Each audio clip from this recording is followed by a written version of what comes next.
So this is not going to be everything you ever wanted to know about community choice aggregation but was afraid to ask. This is going to be a brief introduction, but luckily Patrice has arranged for the originator of the idea of community choice to do a webinar later in October, at the end of October. So that'll be a very worthwhile thing, and you can get more information then. This is just an appetizer. So about more than a year ago, I was spending a lot of time talking with Bernie and Mark and others about the same thing that I think we all talk about, which is how the heck are we going to get our towns to be more, play a larger role in getting everybody in town to 100% clean energy. And it became clearer and clearer to me that towns don't have enough tools in the toolbox to get the job done. And about the same time, I came across this thing called Community Choice Aggregation. And I thought, this is something we should be looking into. So Community Choice Aggregation is a policy tool that allows a town, but even better, a group of towns, to choose the electricity supplier for everybody in town.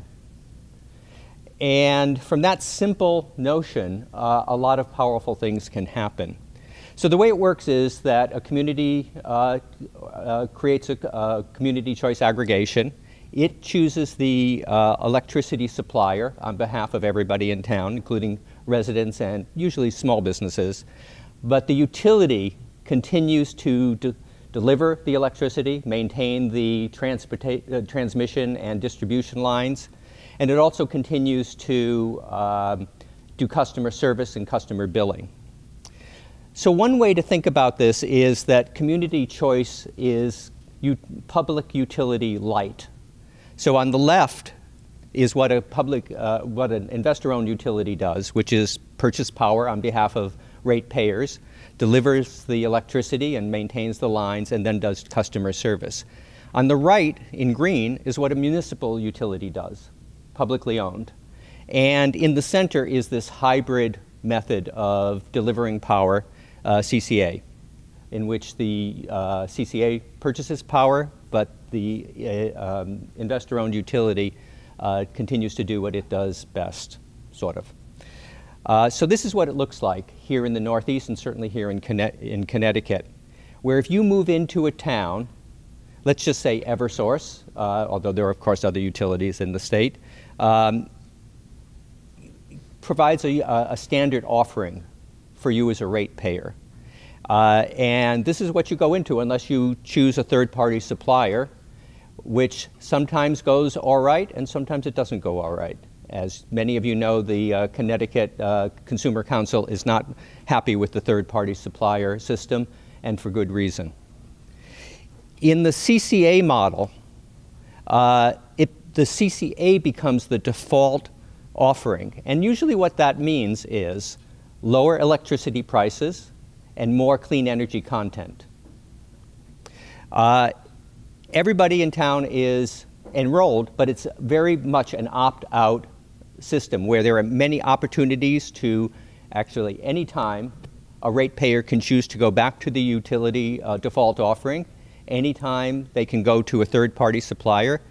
If you are in a third-party supplier contract at the time of the CCA is instituted, you can opt, you're not put in, but you can opt in. And many CCAs provide a 100% renewable option. So what are the benefits of CCA? There are really four buckets. One is energy choice and consumer protection. Instead of you as an individual making the choice of a third-party supplier, it's your town or group of towns does that with professional help through the use of energy brokers or in-house staff. Affordability is a big issue, and I think that it should actually read 3 to 20% savings. This is what has drawn in communities to community choice, that rate savings and the ability to set rates locally. Environmental impacts, that's why I'm here. That's what will interest all of you, I think. which is that by choosing the supplier, you can choose the amount of renewable energy content for that electricity. And in the more advanced forms of CCA, CCAs can also become major players in promoting energy efficiency and clean energy local developments. And all of that has an economic impact. If people are paying less for electricity, there's more money in the community for other things. And the energy efficiency and clean energy projects promote local employment. So this is not something that I thought up late one night in my basement. There are plenty of states to choose from as we think about what Connecticut should do. Each state has a different program, but similar. For my money, the states that we should be looking at are Massachusetts, New York, and California. And now this map is actually out of date. New Hampshire just became the newest state. And I might add a state with a conservative Republican governor, and where Eversource is a major player. So if they can do it, we can do it. So how does CCA work? Well, we're at step number 1. That is, the state has to enable towns, has to allow towns to do this program, and then write the regulations. So that's what we need to do here in Connecticut.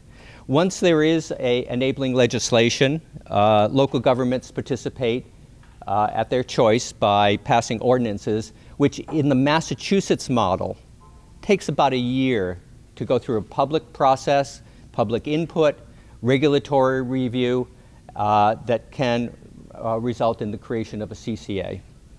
Again, it's an opt-out program where everybody gets bundled in, but then you can go to the utility default offering anytime you want. CCAs and investor-owned utilities work with energy providers and administrators together for data transfer and power contracting. Customers continue to pay and receive power through the utility, pay their bills through the utility. And CCAs are governed locally and managed professionally. There are different governance structures, but that's for another time. And CCAs have to comply with state laws. The most prominent one in this case would be the Renewable Portfolio Standards. You have to at least provide that. So this is one of the most important slides in the deck. That is, that cooperative buying power of a CCA is sort of the simplest form of CCA. That what's become known within CCA circles as CCA 1.0.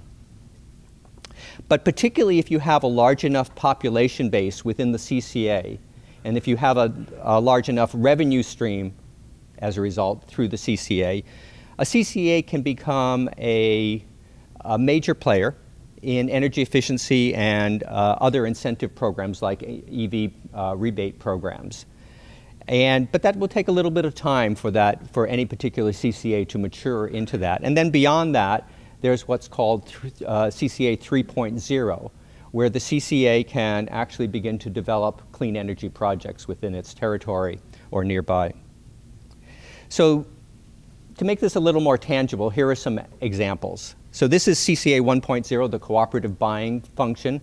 Newton, like most of the CCAs in Massachusetts, is a single town forming a single CCA. And it did pretty well for itself. Last year, it signed a contract that started this year that is for 22 months, where the typical resident of Newton will save over $16 a month in electricity costs.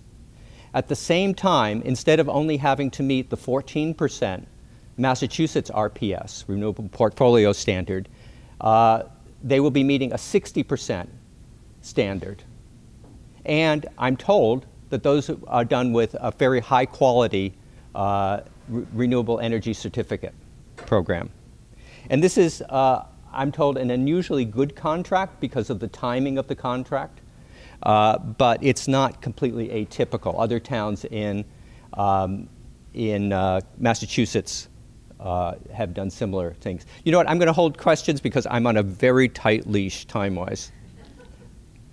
So CCA 2.0, a good example is Cape Light Compact. So that's a CCA comprised of about 18 towns from the Vineyard and Cape Cod.